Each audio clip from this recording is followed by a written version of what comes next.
Hey guys, Penadaily here, and welcome back to Let's Play Castlevania Aria of Sorrow. In the last episode, we made it to the arena, and in between then and now, I went and got myself the Red Minotaur Soul. And today, we are going to clear out a little more of the arena and then fight a boss. So, first of all, there are 3 rooms here, and each of them has a special thing at the end. In here we have Lubricant. Okay, yeah, by now you probably guessed, especially with the whole Final Fantasy VII thing. Rubicant, and he dropped a Muramasa. The Muramasa was a swordsmith from early Japan. His weapons are legendarily supposed to be bloodthirsty, mostly because Ieyasu Tokugawa thought they were bad luck, since a lot of his family members died from wounds inflicted with Muramasa weapons. Here we have this ball and chain. You need to hit it at the apex of its swing in each direction, which is easier said than done sometimes. Oh, really? Okay, I had no problem with this before. There we go.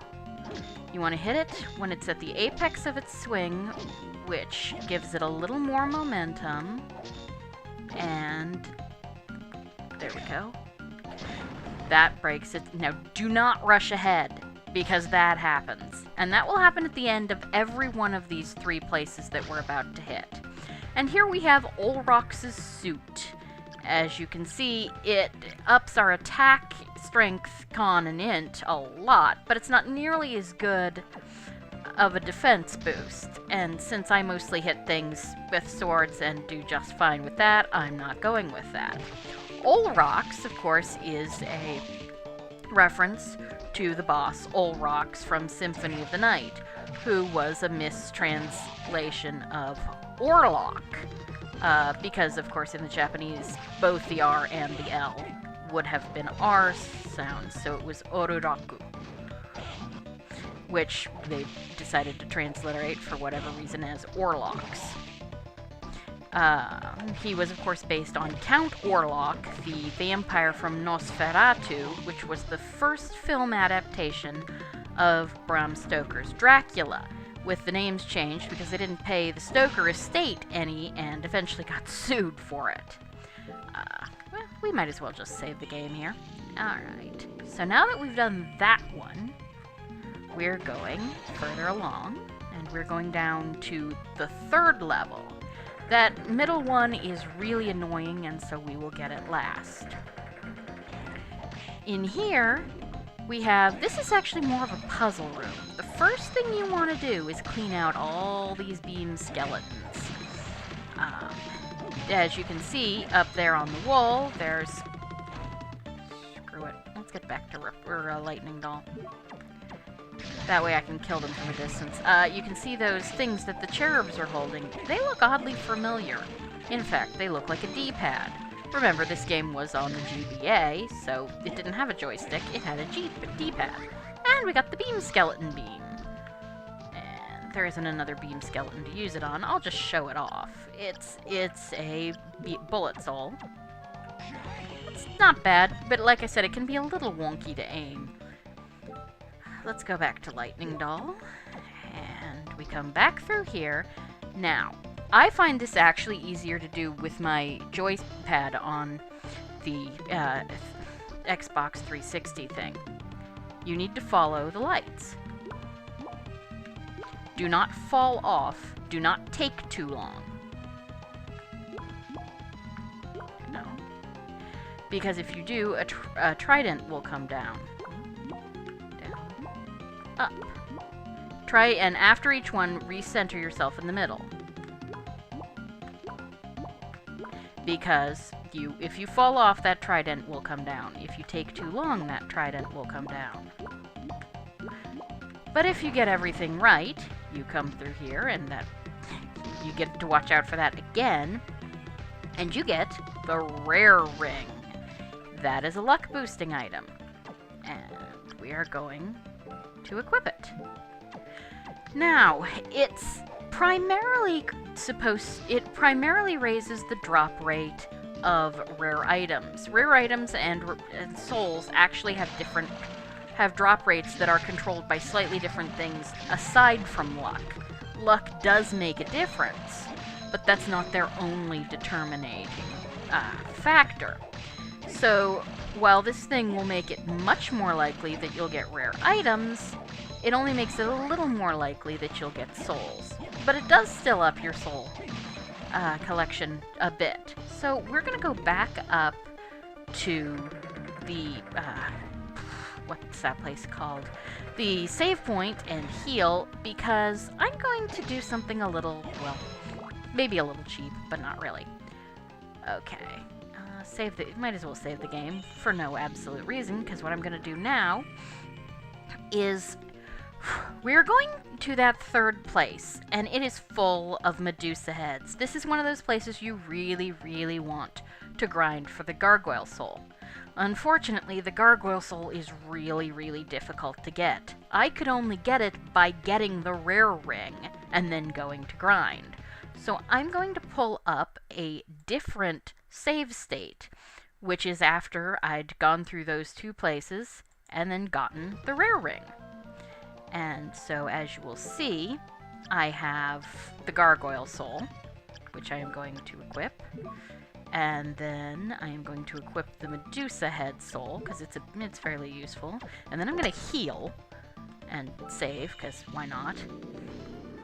And we're going to go clean out that third area. It's kind of a pain in the ass. I also managed to pick up the Scarmeleon Soul, which you just slash at enemies with claws that are poisonous. It's not really that useful. You'll want to kill the Aranius. I have no idea. My Greek is not as good even as my French, but of course, you know, they are Furies, and they're Valkyrie reskins for whatever reason. If you can, it's often a good idea to lure her out here so that you don't have to deal with her when jumping over. And as I said, Gargoyle Soul keeps you from being petrified, which you really, really want when dealing with these freaking Medusa heads. Keep jumping, because as I've said, you really would prefer just to take damage from the Medusa heads than from the spikes. And don't walk into that thing like I do as a dumbass. And we have the Bling, which is supposedly the legendary sword of the Dragon Slayers. I'll show it off. It's not as good as what we've got, and but it's gigantic. I'm fairly sure that thing is a reference to Guts' sword from Berserk. If this one isn't, the other sword that is the sword of the Dragon Slayers, the Ascalon, is. I'll have to look that up and see which one it actually is. Yeah, she's really difficult to get. Now, you remember how I hit that one switch right in the middle? That was to change the direction of these conveyor belts. Because if you don't change the direction of these conveyor belts, you cannot slide through that area. And of course, every time God damn it. There we go. Every time you stop to swing your sword, you wind up falling backwards. Medusa Head actually can be useful. You can, like, hang in the air and kill things. But honestly, just keep moving. Now that we've gotten that and the map completion, because honestly, really, the Bling isn't that useful. So I'd skip the whole place if you're not going for 100% map completion. Save the game again, and we're off to fight the next boss. And I am unapologetically going to cheese this boss. He is fairly annoying and difficult to fight, and so I just really don't want to deal with him. So, first of all, red Minotaur Soul for my Bullet Soul. There. Up to Headhunter so we can up my damage, and leave Medusa Head on. Make sure you have a couple high mind ups. And definitely a couple potions, because he will hurt you regardless. And here we have the giant bat. No, he's not actually the monster. It's a cute little bait and switch. Meet Baylor. He was a member of the Fomori, the enemies of the Tuatha De Danann, the old legendary gods/heroes of Ireland. You've got to keep hitting his eye. And his, if you do enough damage to his hands, they will stop attacking you. But, well, as you can see, that's really hard, and they don't stay down for long. So, honestly, what I do is I just use the Red Minotaur Soul. You get 2 hits with something like that, and now you jump up into the air, use your Medusa head, and just keep whacking. He'll go down pretty quick, and the Medusa head will keep you out of the fire. And so we get Baylor, packs a deadly punch. It's a pretty strong bullet punch. It's like basically an upgraded version of the Were-Jaguar Soul. And it's not too bad. Let's go back to Gremlin and Red Minotaur. We'll go back to Lightning Doll because we're not going to need that. And here you are about to get the the blue Guardian Soul that you will keep on for the rest of the game, unless something else important happens. Giant Bat. It allows you to fly. It's a very nice soul. But here we have plot. Jay, what's wrong? You look pale. Don't worry. Just now, all of my memories came flooding back. What? It seems that your dark power triggered the return of my memories. Just like I guessed, I have quite an extensive history with Dracula. I thought so. My real name is Julius Belmont, as the attribution tag told us 5 seconds early. I am a descendant of a clan that has fought against Dracula for ages. And the person who destroyed Dracula in 1999 was... Yes, it was me, but there were others who assisted me. So, if Dracula is revived again, just as it was written in the prophecy, then I must destroy him. It is my destiny. You haven't met a man named Graham yet, have you? Graham? Oh, you mean that missionary, right? I met him a little while ago, but when he saw my face, he turned and ran. He told me that he was Dracula. I did sense Dracula's powers at work within him, but it's difficult to believe that he's Dracula. Rather, I think... No, forget it. It is nothing more than a hunch. Huh? Assuming that he is Dracula, I won't be able to kill him yet. Why not? I need my weapon. Your weapon? Metal Gear? Yes, it's a whip that was handed down to me. It's called Vampire Killer.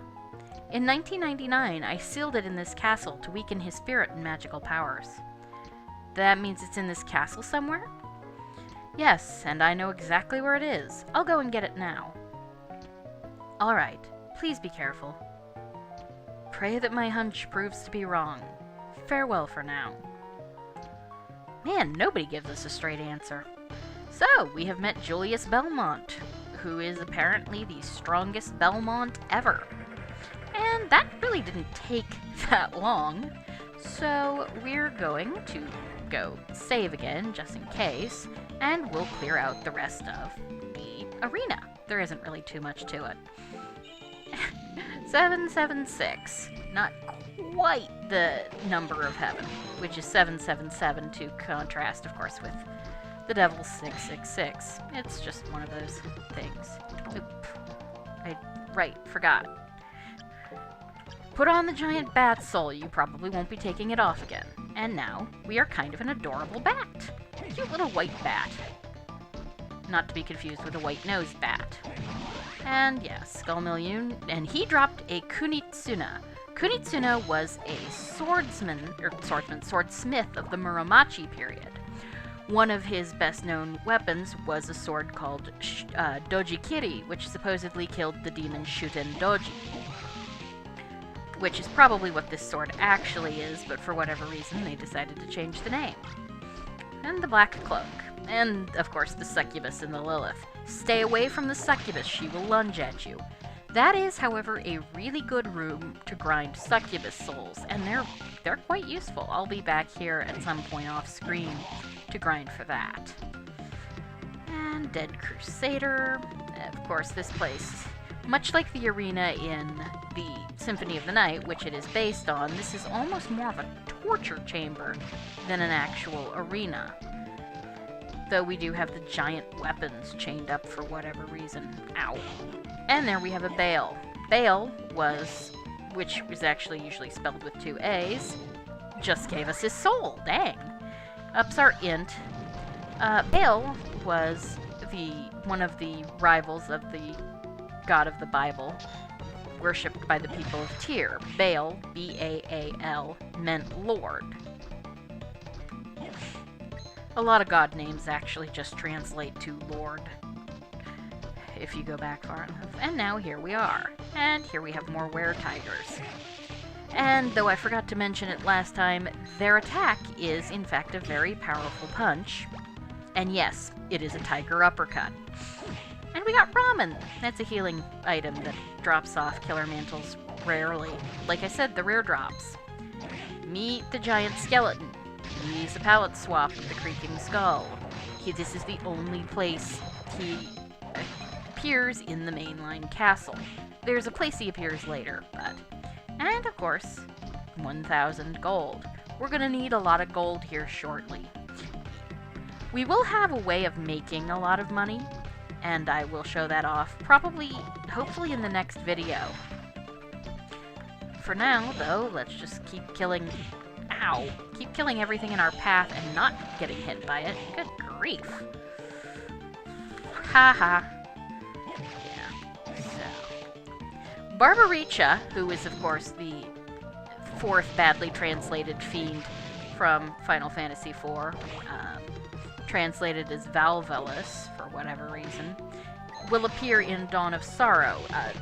Barbaricha is not in this game, along with at least 2 other members of the Malibran who are not in this game and weren't in Final Fantasy IV. Gladiator Soul. If you note, the horse does not have a rear end, much like the horse the Dead Warrior rides. I don't know why. Kill the Dead Crusader some more, and he dropped us an S-stock. That's a thrusting weapon, very much like a rapier. Still not as good as what we've got. We've really got a lot to sell to Hammer. Which, you know, in fact, let's get back there right now. It's been a while.